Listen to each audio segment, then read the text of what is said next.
قال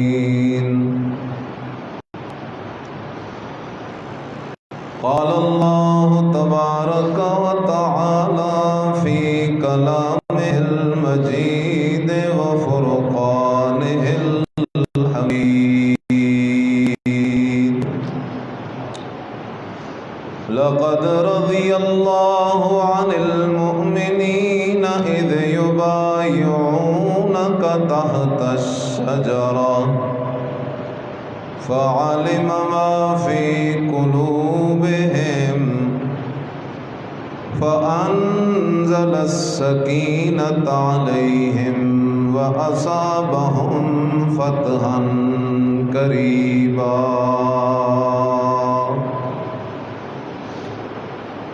وقال النبي صلى الله عليه وسلم لكل نبي رفيق ورفيقي في الجنة عثمان أو كما قال النبي صلى الله عليه وسلم إن الله وملائكته يصلون على النبي يا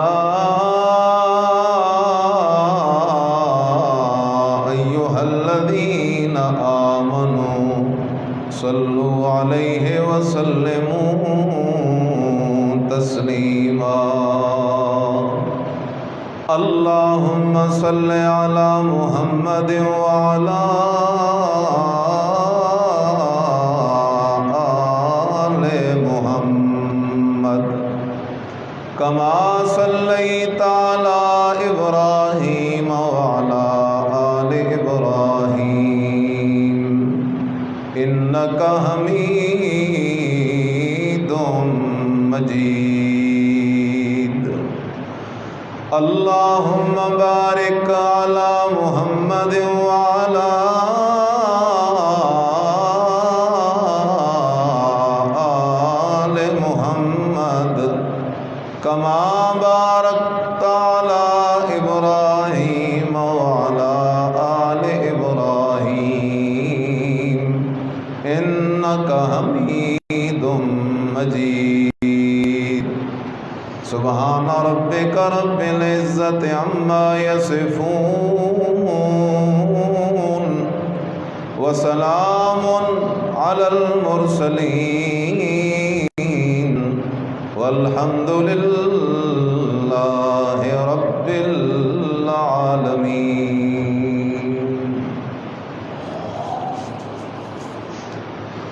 اللہ انتہائی قابل صد احترام محض مخلص مسلم موحد دوستو بھائیو بزرگوں،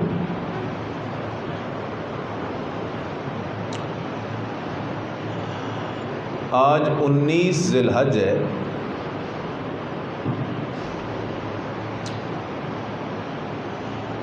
اور 18 ذی الحج یعنی گزشتہ دن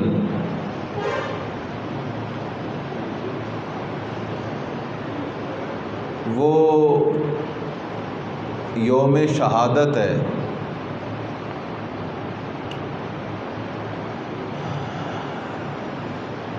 اس عظیم ہستی کا جو دوہرا داماد رسول بھی ہے،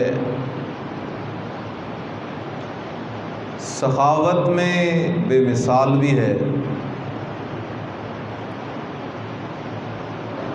حیا کا پیکر بھی ہے،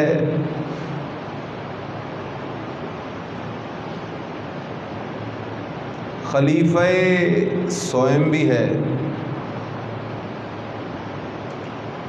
اور بیت رضوان کا شہزادہ بھی ہے.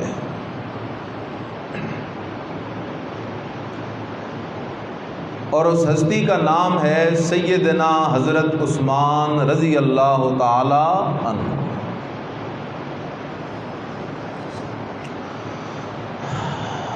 حضرت عثمان ذو النورین رضی اللہ تعالی عنہ کے مناقب اور فضائل کا ایک لمبا سلسلہ ہے، لیکن آج جو بات گوش گزار کرنی ہے وہ ہے قربانی سیدنا حضرت عثمان ذو النورین رضی اللہ تعالیٰ عنہ، شہادت سیدنا حضرت عثمان ذو النورین رضی اللہ تعالیٰ عنہ۔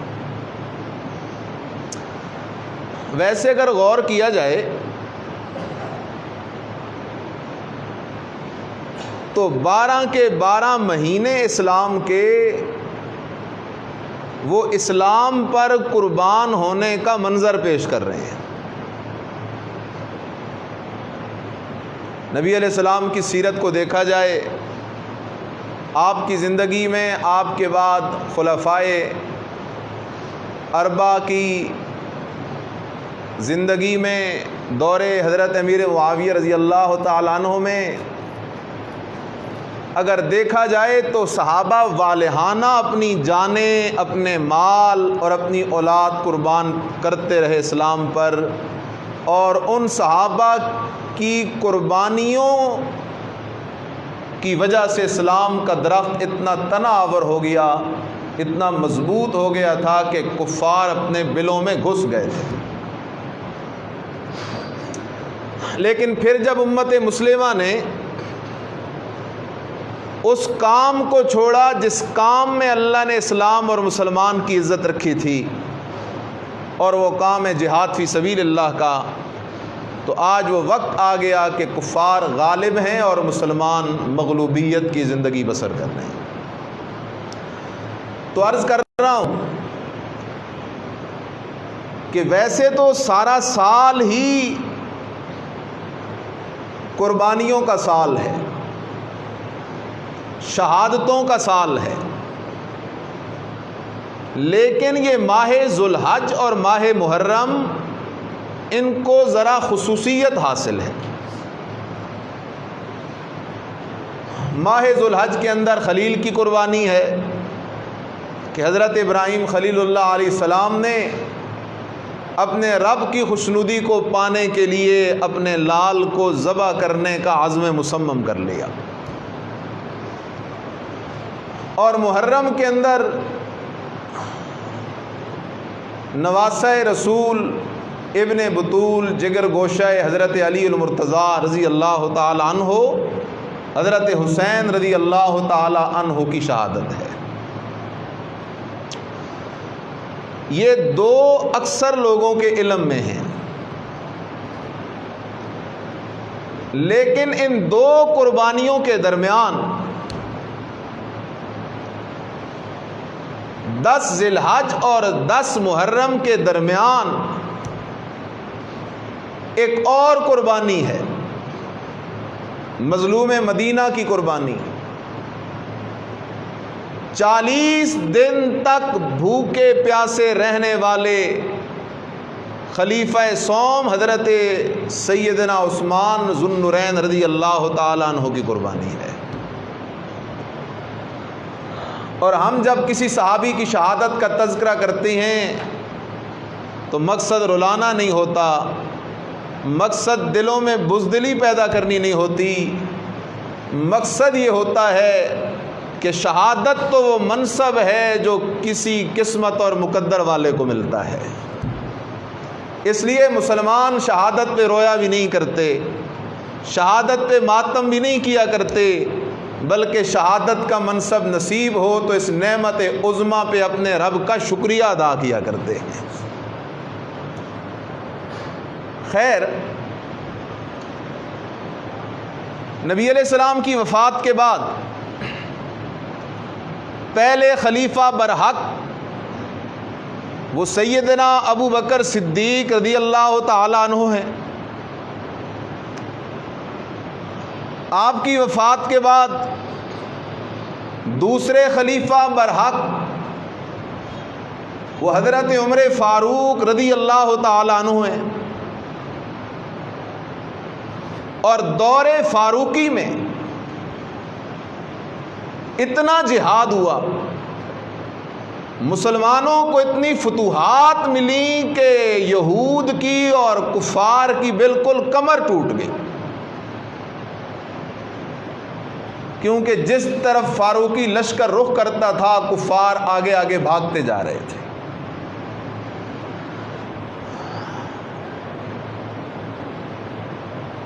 تو یہود و نصارہ نبی علیہ السلام کے دور میں، حضرت ابو بکر صدیق رضی اللہ تعالیٰ عنہ کے دور میں، حضرت عمر فاروق رضی اللہ تعالیٰ عنہ کے دور میں، ان تین دوروں میں کفار مسلمانوں کے ساتھ جنگیں لڑتے رہے اور ماریں کھاتے رہے۔ جب حضرت عمر فاروق رضی اللہ تعالیٰ عنہ کو شہید کیا گیا،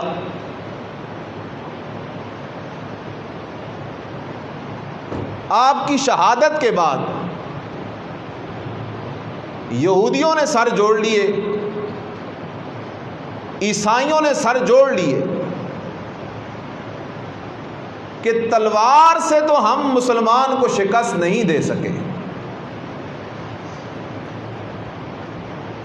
اس کے دل میں جذبہ ایمانی ہے، یہ مسلمان تو اس جگہ پہ چھلانگ لگا کے لڑتا ہے جہاں اس کو شہادت نظر آ رہی ہوتی ہے، اور ایسے مقابل سے لڑنا جسے موت کا ڈر ہی نہ ہو، وہ موت کو شہادت اور انعام سمجھتا ہو، ایسے بندے سے لڑنا کسی کے بس کی بات نہیں۔ کافر لڑتا ہے تنخواہ کے لیے، کافر لڑتا ہے دنیاوی انعام کے لیے، اور مسلمان لڑتا ہے اپنے رب کی رضا کے لیے، اسلام کی سر بلندی کے لیے اور جنت میں جا کے ٹھکانہ پانے کے لیے۔ تو یہودیوں نے سر جوڑ لیے، اب کچھ نیا کرنا چاہیے۔ کیا ہو؟ انہوں نے کہا کچھ لوگ پیدا کرو جن کو مسلمانوں کے اندر داخل کیا جائے تاکہ وہ مسلمانوں کے اندر شورش برپا کریں، ان کو آپس میں اختلاف اور انتشار کا شکار کریں۔ تو اس کے لیے انتخاب ہوا بدنام زبانہ شخصیت کا جس کا نام عبداللہ ابن سبا ہے۔ عبداللہ ابن سبا یہودی النسل، ماں اس کی مجوسیہ تھی، اس کو بھیجا گیا اور اس نے آ کر مدینے میں پہلے ایمان کا دعویٰ کیا اور پھر اسلام کا لبادہ اوڑھ کے اندر اندر سازش شروع کر دی، ایک گروہ تیار کرنا شروع کر دیا، رجس کی بنیاد رکھی، خوارج کی بنیاد رکھ دی، اور لوگوں کو حضرت عثمان رضی اللہ تعالیٰ عنہ سے بدظن کرنا شروع کر دیا، یہ یوں کرتے ہیں، یہ یوں کرتے ہیں، یہ یوں کرتے ہیں، اور ساتھ ساتھ یہ رخ دینا شروع کر دیا کہ خلافت تو حق تھا حضرت علی اور مرتضیٰ رضی اللہ تعالیٰ عنہ کا، ان کو ملنی چاہیے تھی۔ یہ لوگ اپنے آپ کو حضرت علی رضی اللہ تعالیٰ عنہ کے ساتھ محبت کرنے والا کہلوانے لگے، لیکن حقیقت چھپتی نہیں۔ ہم کہتے ہیں صدیق اکبر خلیفہ اول برحق، عمر فاروق رضی اللہ تعالیٰ عنہ خلیفہ ثانی برحق، عثمان ذو النورین خلیفہ ثالث برحق، پیارا علی خلیفہ رابع برحق، یہ پہلے تین خلیفے برحق تھے۔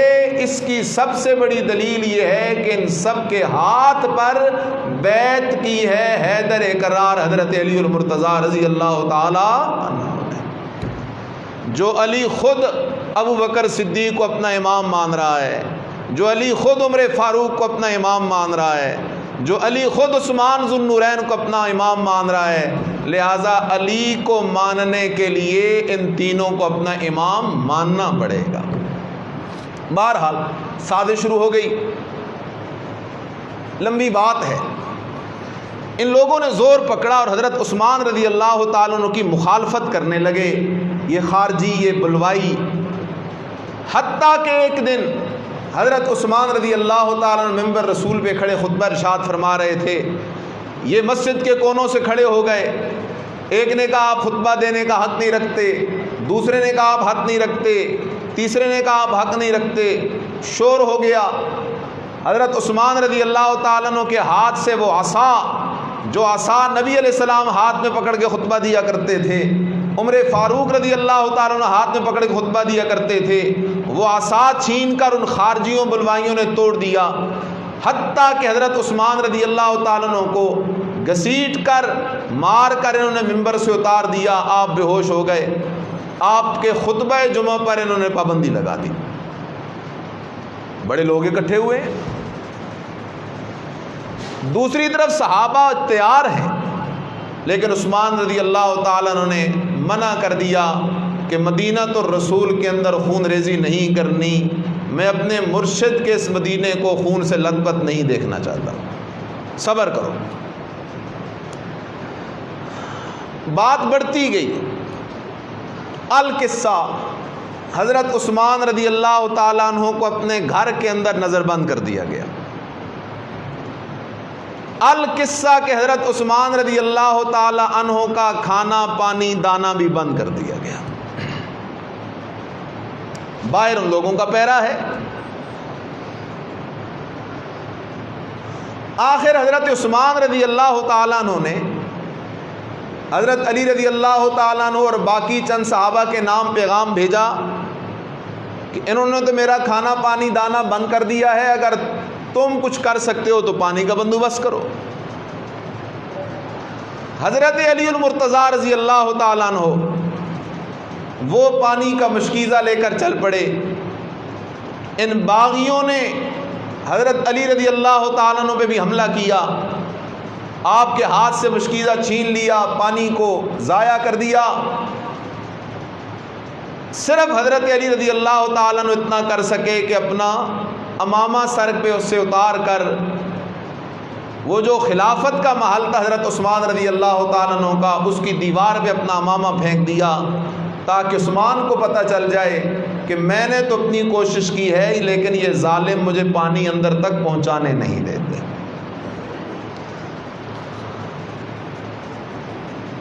آخر حضرت علی رضی اللہ تعالیٰ عنہ بھی تو صحابی رسول ہیں، فاتح خیبر ہیں، حیدر کرار ہیں،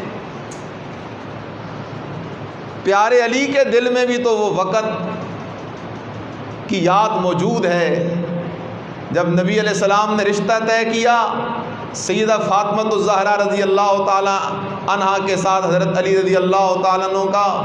فرمایا علی جا شادی کی تیاری کر۔ حضرت علی رضی اللہ تعالیٰ عنہ مجاہد آدمی ہے، کیا ہے حضرت علی کے پاس؟ اپنی درع اٹھا کے بازار کی طرف جا رہے ہیں، آگے سے حضرت عثمان آئے، فرمایا علی کدھر جا رہا ہے؟ فرمایا اپنی زرع بیچنے جا رہا ہوں، زرع بیچ کے شادی کی تیاری کرنے لگا ہوں۔ فرمایا مجھ پہ بیچ دے، زیادہ قیمت میں وہ زرع خرید لی، پھر زرع خرید کر وہ پیسے دے دیے، زرع بھی واپس دے دی اور کچھ اور مال بھی دے دیا۔ تو حضرت علی رضی اللہ تعالیٰ عنہ کی شادی کا سارا بندوبست کرنے والا بھی تو یہی حضرت عثمان ہے رضی اللہ تعالیٰ عنہ۔ لیکن حالات عجیب بن گئے، تو حضرت عثمان رضی اللہ تعالیٰ عنہ نظر بند ہیں۔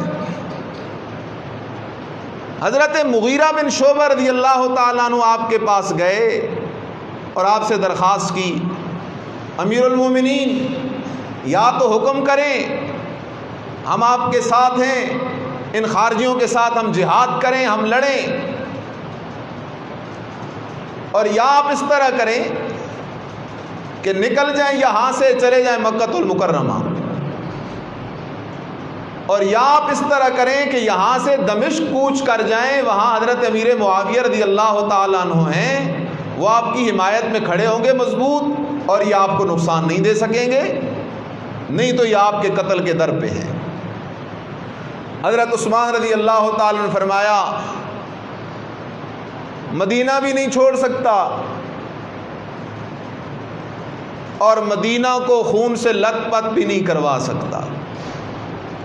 لہذا میں نے اپنا معاملہ اپنے رب کے سپرد کر دیا ہے، میں صرف اپنی شخصیت اور اپنی ذات کے لیے مدینۃ الرسول کو لہو لہان نہیں کروانا چاہتا، لہذا نہ میں مدینہ چھوڑوں گا نہ جنگ کی اجازت دیتا ہوں۔ وقت گزرتا گیا، کسی نے حضرت عثمان رضی اللہ تعالیٰ عنہ سے پوچھا دن گزرتے جا رہے ہیں، اتنے دنوں سے پیاسے ہو، کیا کرتے ہو؟ فرمایا جب پیاس لگتی ہے تو رب کا قرآن کھول لیتا ہوں، رب کے قرآن کی تلاوت شروع کر دیتا ہوں، قرآن پڑھتا جاتا ہوں، پیاس خود بخود مٹتی جاتی ہے۔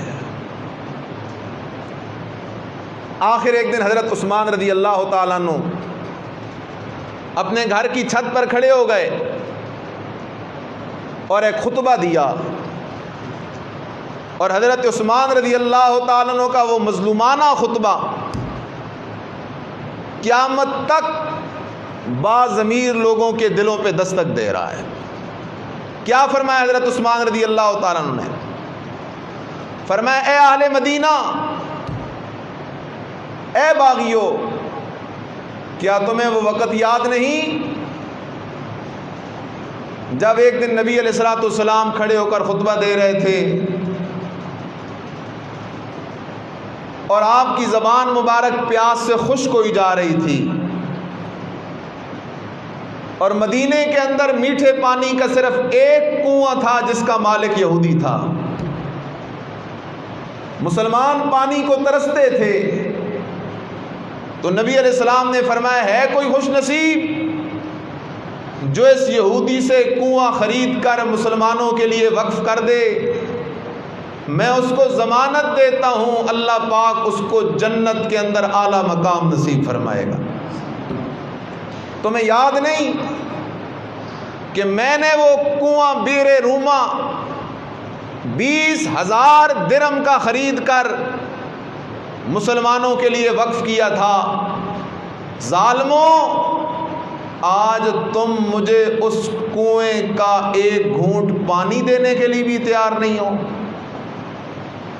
جو کنواں میں نے وقف کیا تھا اس کا تم ایک گھونٹ پانی دینے کو تیار نہیں۔ پھر فرمایا تمہیں وہ وقت یاد ہوگا کہ جب غزوہ تبوک تھا، مسلمانوں کے حالات بڑے تنگ تھے، کسی کے پاس سواری نہیں، کسی کے پاس تلوار نہیں، کسی کے پاس زرہ نہیں، کسی کے پاس راشن نہیں۔ نبی علیہ السلام نے کھڑے ہو کر اپیل کی، میں نے غلے سے لدے ہوئے اونٹ دے دیے، پھر اپیل کی میں نے دے دیے، پھر اپیل کی میں نے دے دیے، اور نبی علیہ السلام نے جب چوتھی اپیل کی میں گھر چلا گیا اور پیسے دراہم دنانیر سے بھری ہوئی ایک تھیلی لے آیا اور نبی علیہ السلام کی جھولی میں ڈال دی، اور نبی علیہ السلام ان پیسوں کے اندر ہاتھ مار کے فرما رہے تھے ما ضر عثمان ما عمل بعد اليوم، ما ضر عثمان ما عمل بعد اليوم۔ او میرے صحابیوں گواہ بن جاؤ، ما ضر عثمان ما عمل بعد اليوم، آج عثمان نے اتنی بڑی نیکی کی ہے کہ آج کے بعد عثمان کا کوئی عمل عثمان کو اللہ کی جنت سے روک نہیں سکتا۔ اللہ نے عثمان کے لیے جنت واجب کر دی ہے، لازم کر دی ہے۔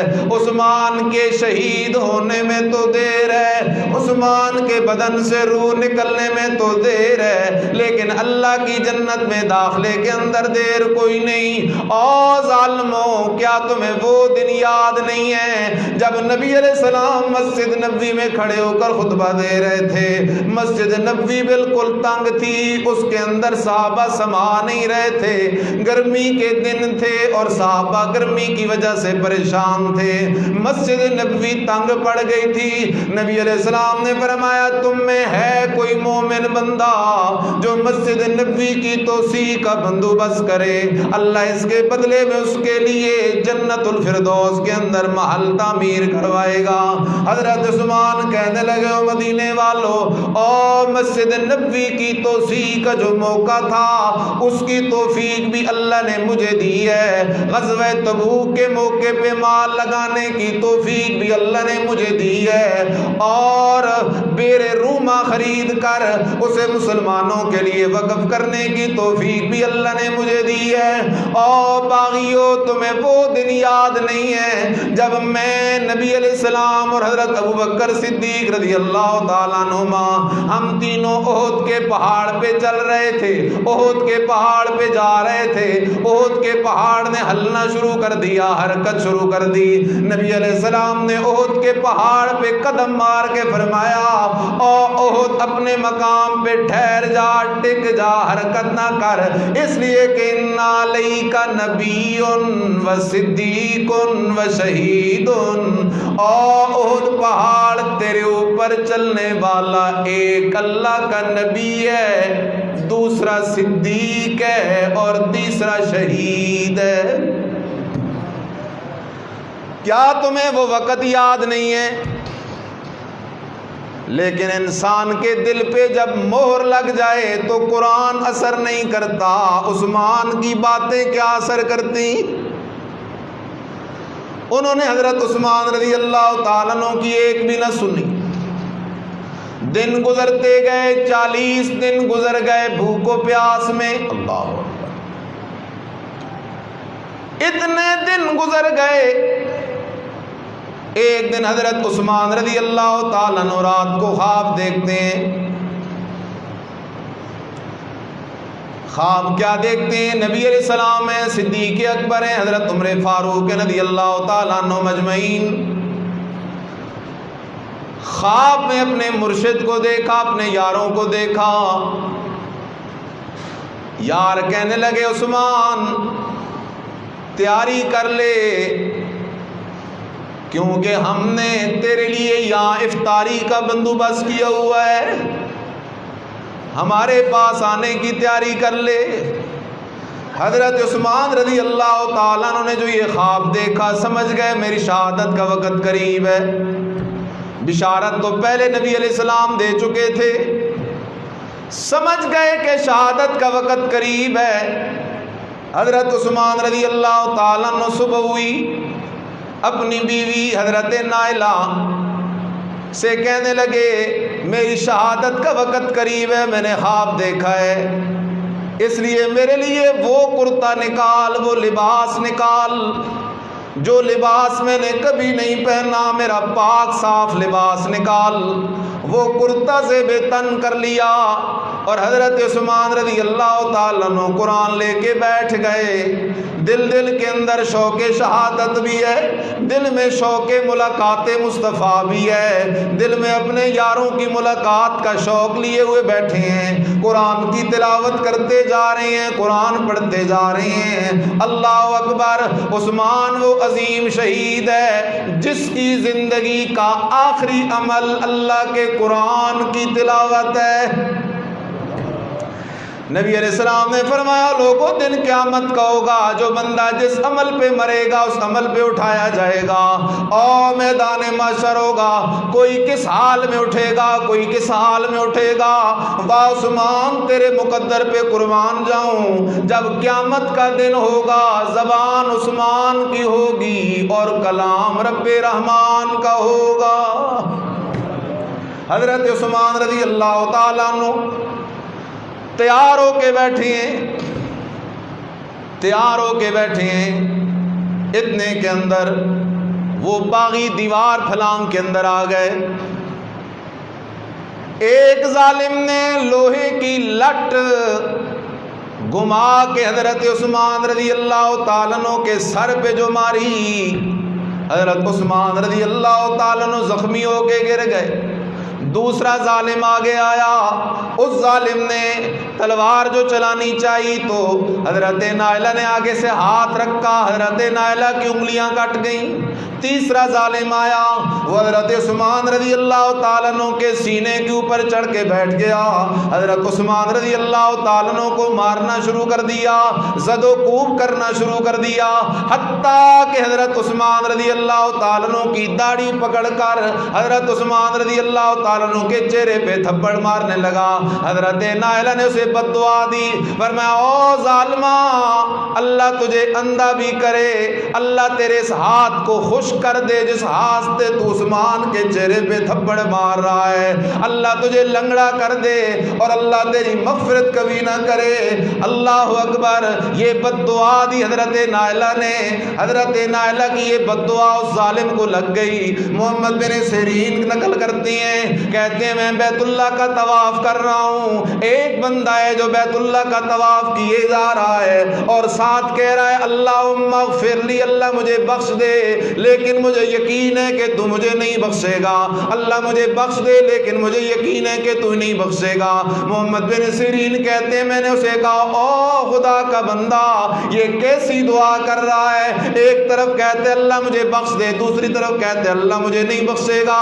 کہنے لگا او محمد بن سیرین میں وہ بد نصیب ہوں، میرے ہاتھ سے تھپڑ پڑے حضرت عثمان کے چہرے پر، حضرت عثمان کی بیوی نے مجھے بد دعا دی تھی، اس کی بد دعائیں مجھے لگ گئی ہیں، دیکھ میرا ہاتھ بھی لکڑی کی طرح خشک ہو گیا ہے، جس ہاتھ سے میں نے عثمان کی بے ادبی کی تھی، دیکھ تو صحیح میری نظر بھی چلی گئی ہے، مجھے یقین ہے جس طرح یہ بد دعائیں پوری ہو گئی ہیں، جس طرح یہ بد دعائیں مجھے لگ گئی ہیں، اس نے تیسری بد دعا دی تھی کہ تیری بخشش کبھی نہ ہو، اسی حال میں تو مردار ہو جائے، مر جائے، مجھے یقین ہے کہ یہ بد دعا بھی مجھے لگ گئی ہوگی۔ خیر عرض کرنا چاہ رہا ہوں، ان ظالموں نے حضرت عثمان رضی اللہ تعالیٰ عنہ کو شہید کر دیا۔ حضرت عثمان رضی اللہ تعالیٰ عنہ شہید ہو گئے۔ ادھر حضرت عثمان رضی اللہ تعالیٰ عنہ کی شہادت ہوئی۔ اب میرا دوست ذرا خیال کر، خواب دیکھا حضرت عثمان نے، نبی علیہ السلام اور شیخین دونوں حضرت عثمان سے کہہ رہے ہیں عثمان روزہ دنیا سے رکھ کے آ، روزہ رکھ کے کیا 40 دن سے تو بھوکا پیاسا چل رہا ہے، تیرا روزہ چل رہا ہے، عثمان تیاری کر کے آ، تیری افطاری کا بندوبست جنت میں کیا گیا ہے۔ اس لیے کہ قرآن کا مسئلہ یہ ہے، اس لیے کہ حدیث رسول صلی اللہ علیہ وسلم کا مسئلہ یہ ہے، اس لیے کہ اسلامی عقیدہ یہ ہے، اللہ کا قرآن بھی یہی مسئلہ بیان کرتا ہے، قیل ادخل الجنہ، قیل ادخل الجنہ یا ایتھا النفس المطمئنہ ارجعی الی ربک راضیۃ مرضیہ فادخلی فی عبادی وادخلی جنتی۔ اللہ کا قرآن یہ مسئلہ بیان کرتا ہے لوگوں، ادھر شہید کی روح بدن سے نکلتی ہے، ادھر اس روح کو ٹھکانہ ملتا ہے جنت الفردوس میں۔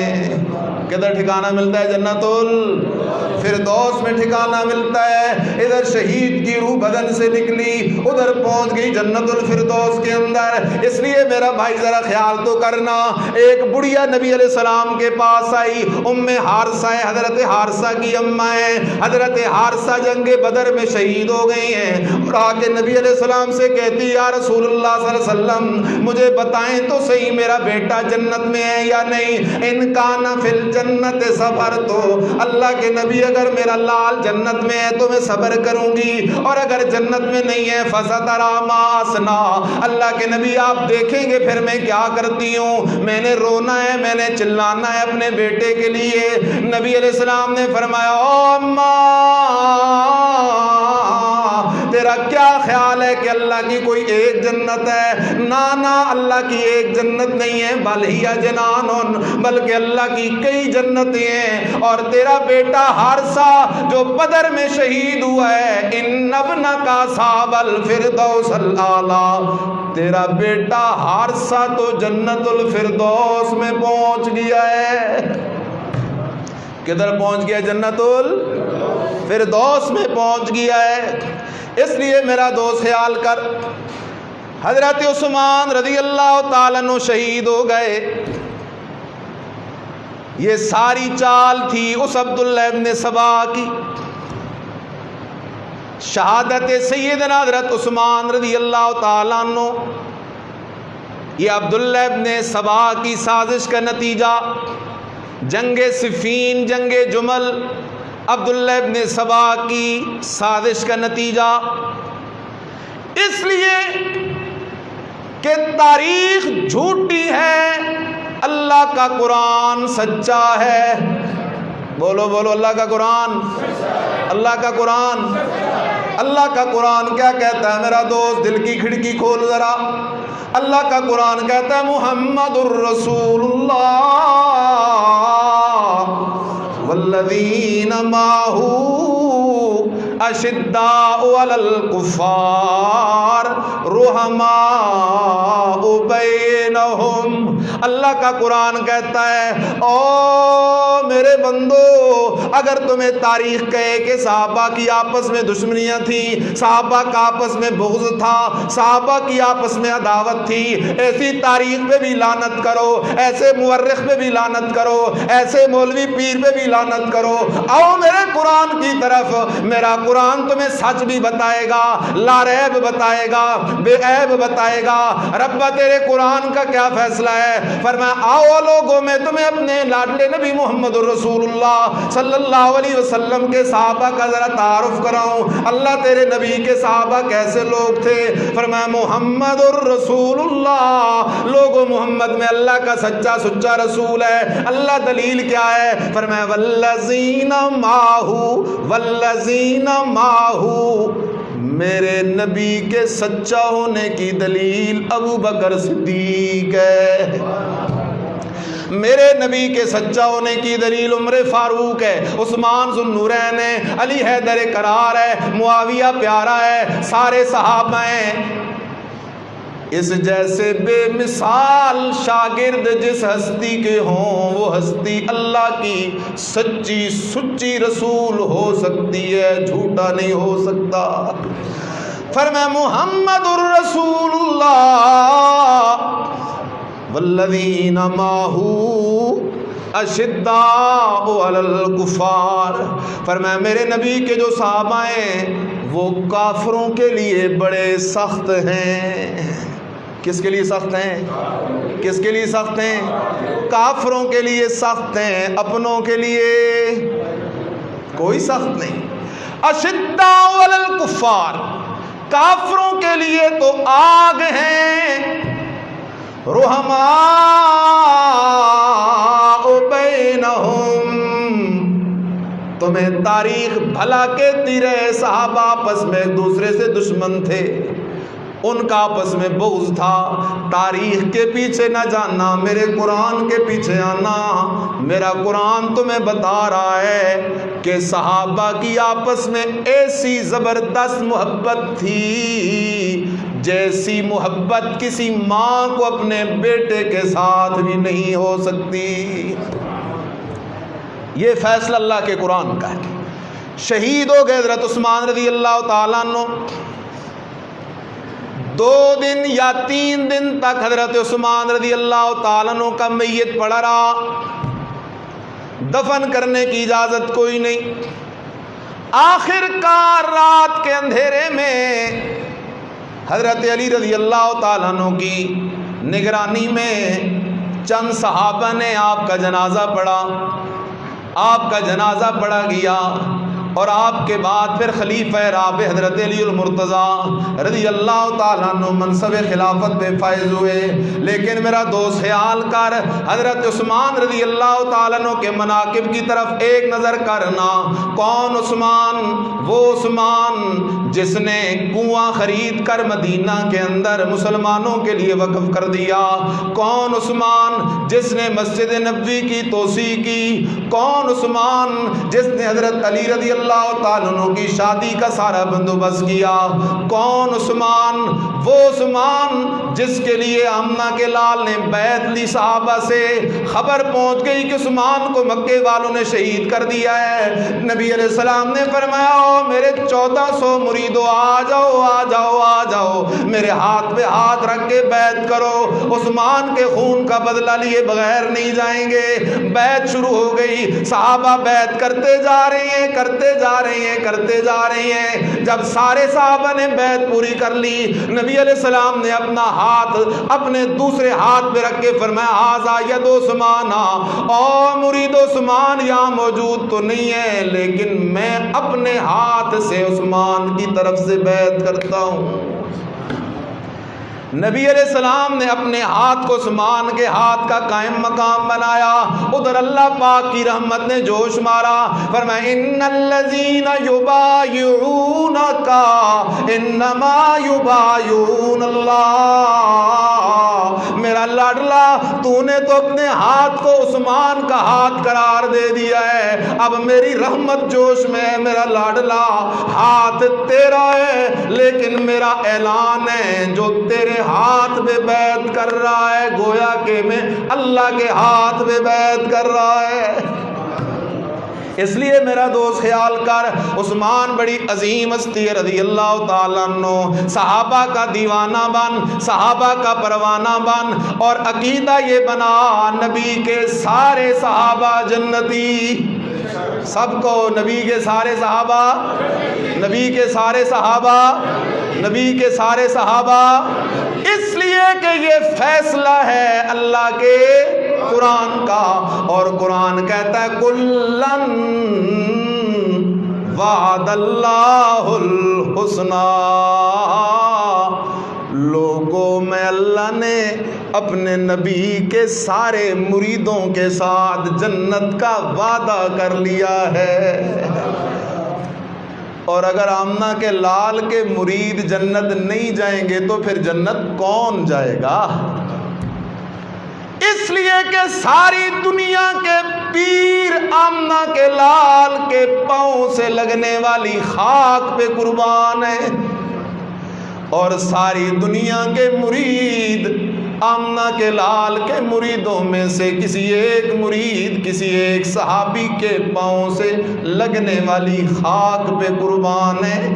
جس طرح آمنہ کا لال پیر بے مثال ہے، صحابہ مرید بے مثال ہیں، آمنہ کا لال استاد بے مثال ہے، صحابہ شاگرد بے مثال ہیں، قرآن کتاب بے مثال ہے، صحابہ مومن بے مثال ہیں، قرآن کتاب بے مثال ہے، صحابہ مجاہد بے مثال ہیں، قرآن کتاب بے مثال ہے، صحابہ اللہ کے ولی بے مثال ہیں۔ اس لیے ایمان بچانا چاہتا ہے تو عقیدہ بنا سارے نبی بھی برحق، سارے صحابہ بھی برحق، اور اللہ کے قرآن کا ایک ایک حرف بھی برحق ہے۔ آخر دعوانا الحمدللہ۔ سبحان